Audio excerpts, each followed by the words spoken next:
There was an interview recently that Chris Wallace had with Bernie Sanders. They talk about capitalism, and I feel like we should watch it.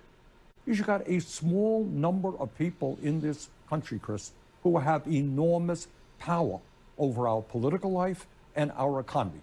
And the results is massive income and wealth inequality. Over 60% of Americans are living paycheck to paycheck. People on top doing phenomenally well. All right. Then you have concentration of ownership. You want to talk about oligarchy? You got 3 Wall Street firms, Blackstone, State Street, and Vanguard, that control assets of $20 trillion. They are the major stockholders in over 90% of the S&P 500 companies. But wait. But when you're talking about Blackstone, for instance, and I happen to know about it because my son works there, they are investing the money of the teachers' funds, of public employees' funds. Those are real people who are getting their pensions. But what I'm talking about, you process. asked me about oligarchy, I'm talking about power. All right, so I got a couple more clips, or a few more clips to get to here, but... No but. I need you to just please... Shut the fuck up! Because there was one thing that was said, or discussed, or whatever, that really made me think. How much money is enough? Let me pick up on this, because in your book, you say flatly, billionaires should not exist. That's right. And one of the targets that you go after is the Walton family. Yeah. Sam Walton had $25 billion net worth when he died. And obviously you'd be upset about that. On the other hand, Sam Walton built Walmart. Let me finish, sir. Built Walmart, which is the biggest single private employer in the United States. It employs 1.5 billion Americans. Are you saying the country would be better off without people like Sam Walton and businesses like Walmart? Chris, what I am saying is, you're asking me to be critical and attack these people. I'm not doing that. Well, you say billionaires shouldn't exist. That's right. You call them American oligarchs. I do, but it's not a personal attack on the Walton family or Musk or anybody else. It is an attack upon a system. You can have a vibrant economy without 3 people owning more wealth than the bottom half of American society. Mm-hmm. All right, so Bernie missed a point here, or at least didn't mention something that I wish he did. So I like his critique. Do not go after Bernie Sanders. I'm gonna need you to please. Shut the fuck up. Bernie's my fucking daddy. I'd take his fucking dick in my ears. Some of the biggest corporate conglomerates in this country, don't pay their workers enough and don't give them good enough benefits, or else maybe they wouldn't need to go on fucking food stamps. But they do. They need to go on food stamps. They get on Medicaid. They need stuff that poor people need because they're poor. They're poor. They're poor. They're poor. They're fucking poor. Next one is on next clip here on the tax rate. In your book, you ask the question, how much is enough? So let me get you an answer from you. How much is enough? I think we should go back to the tax policies, the radical tax policies that exist under that communist president, Dwight D. Eisenhower. What do you think about that? That if you make a whole lot of money, you're going to pay a whole lot of taxes. I think, I may be wrong, but I think back in the Eisenhower days, top marginal tax rate was around 90%. Yeah. So basically you're saying that we should go back at a certain point, you get $1 and 90 cents goes to the government. No. Fuck you, Chris Wallace. Go fuck yourself. Go fuck yourself. Go fuck yourself. Go fuck yourself. Go fuck yourself. Must be nice having no life. You have no life. You're dumb. You're dumb, and you're dumb on purpose. I don't like you.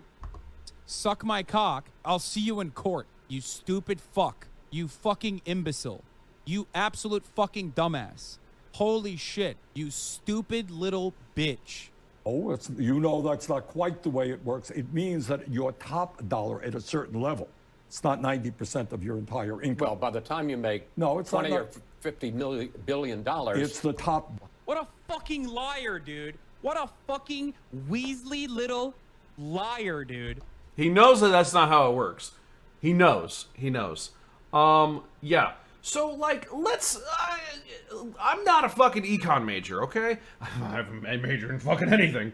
That's not how it works. That's why it's called top marginal tax rate, okay? That means, let's make it $1 billion. 1 cent less. So that's $999,999,999.99, okay? You make 1 cent more, your top marginal tax rate suddenly goes to 90%.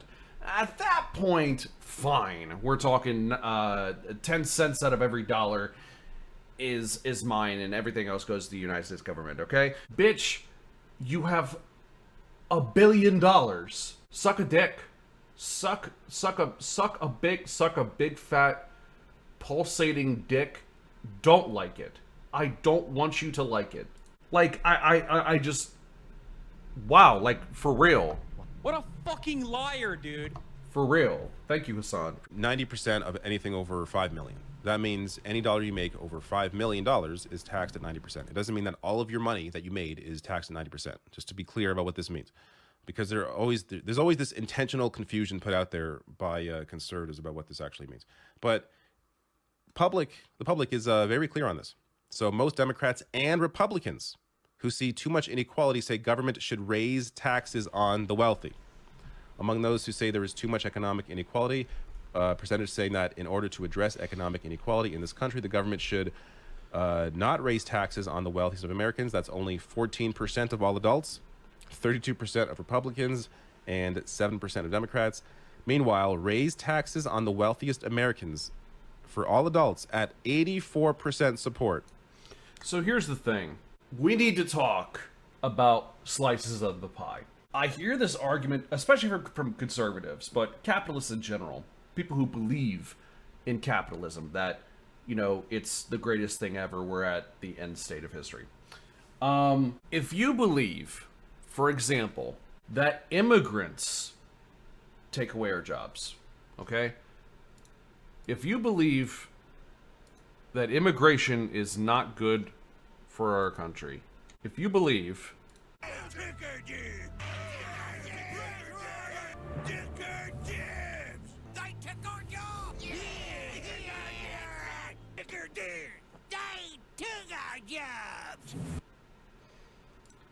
if you believe they took their jobs,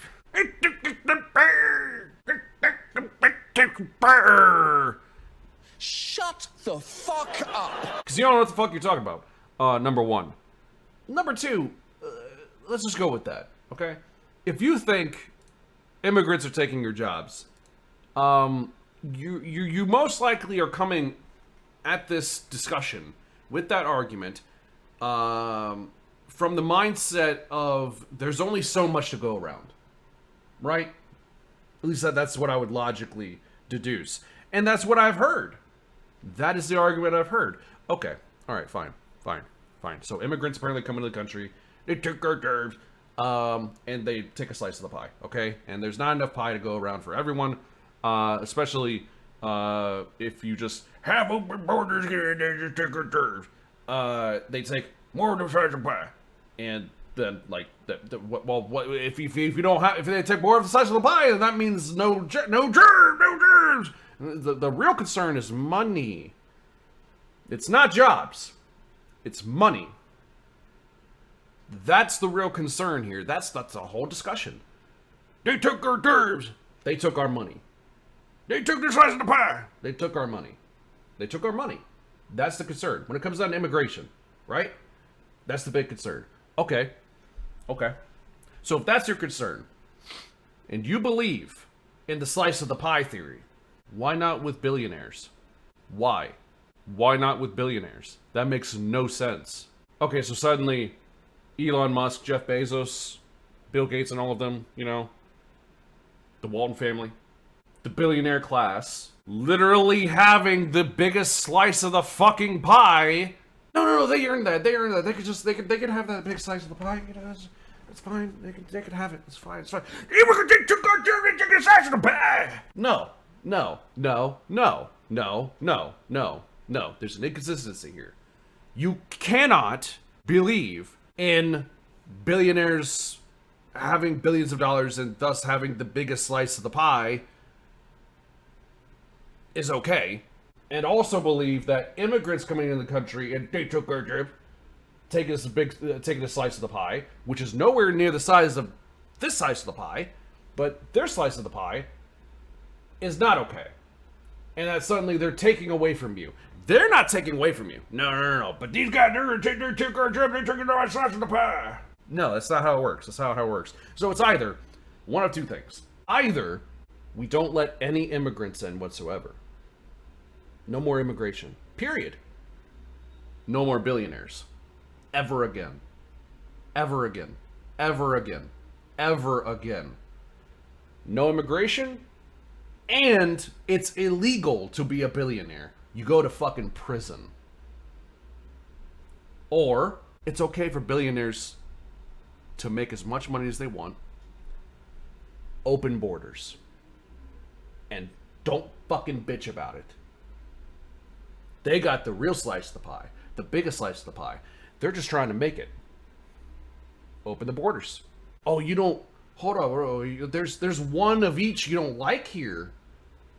Because one makes you seem like you're racist. And the other... has open borders, and... Fox said that's scary. So here's a solution. Quit blaming brown people for taking their jobs,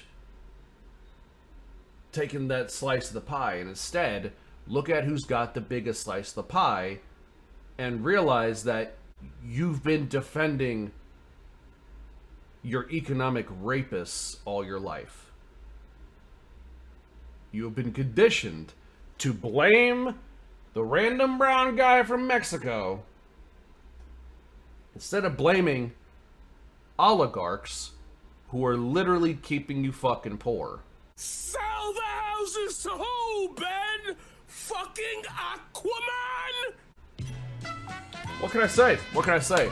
I'm a fucking genius. I just see these things, and I hear these things, and I just come to these conclusions that are just, they're divine.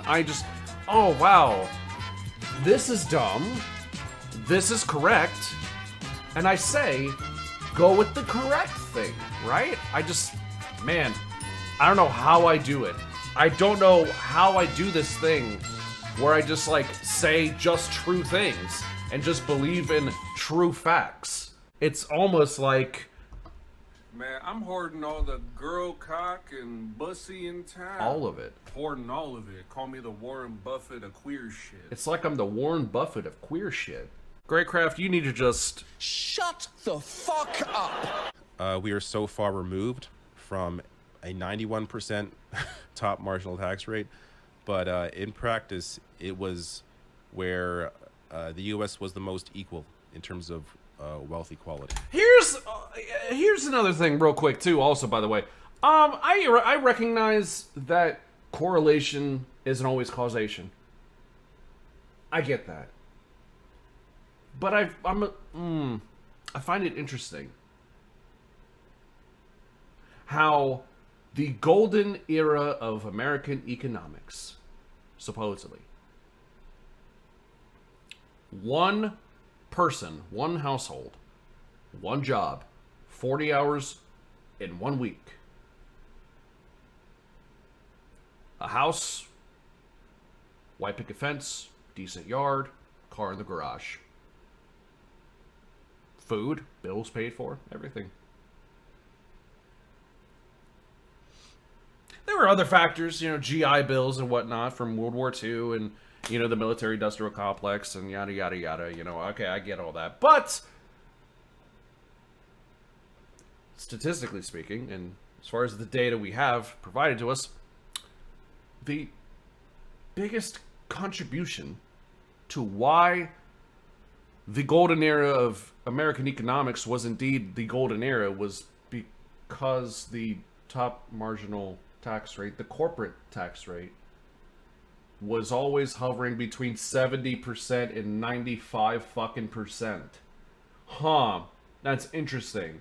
When the rich have to pay their fair share and suddenly everyone's lives fucking improve. That's crazy. Oh, Ronald Reagan, how you doing? 25% or less tax? Wow. Oh, wow. We're all in poverty now. That's interesting. I don't know how the fuck that just happened. I mean, maybe I should just stop pointing these things out and just... Shut the fuck up! No, actually. Instead... Hold up! Let's let bro cook. I'm cooking, and I'm eating it, and I'm shitting it out, and I'm freezing it in a tied-up condom to fucking make it suck a shitty condom dick. That was gross. That's gross. I shouldn't say that. As the U.S. corporate tax burden drops, CEO worker pay gaps rise. Also going to the point about why it would be beneficial to raise taxes on the wealthy. In 1965, the average CEO worker pay ratio was just 21 to 1.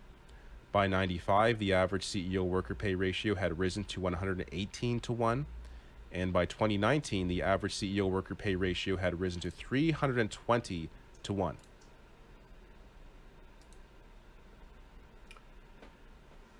Let me ask my fellow redneck something real quick, okay? I'll just not piss you the fuck off. I see you with that gun in the glove box. You're driving down the highway in your Ford F-150 pickup truck. I mean, you're not using it for what it's supposed to be used for. You just gotta compensate for your fucking small ass fucking pain. I gotta ask you a question. Instead of pointing your road rage at the fucking the gray sedan in front of you, why don't you point it at fucking rich people? For real though, like why? You're not mad at the person who's slow in front of you. You're mad at the fact that your life sucks. Jesus Christ. Fucking buy a guillotine. Let's meet up somewhere for volleyball. Anyways. So this is an interesting graph, huh? So as taxes on the wealthy decrease, guess where it goes? To hoarding. What? No fucking way! Those at the top hoard their wealth, and it doesn't get reinvested back into their employees, for example. What? No fucking way! Sir, you're saying that billionaires should not exist. So are you basically saying that once you get to $999 million, that the government should confiscate all the rest? I'm saying that we should go back to a very progressive tax policy like what we had under Dwight D. Eisenhower. Which would mean that after over $1 billion, basically it all goes to the government. You may disagree with me, but I'm just asking. Fine. Yeah, I think people can make it on $99 million. I think that they can survive just fine. And that's a great point. Yeah. Because if I had $900 million, I would buy every hooker. Yeah, no. So Chris Wallace, obviously, we already knew. Shill, literally a piece of shit. Loves the taste of dollar bill scented cock. So, don't take anything he has to say seriously. He was he was on Fox News. There you go.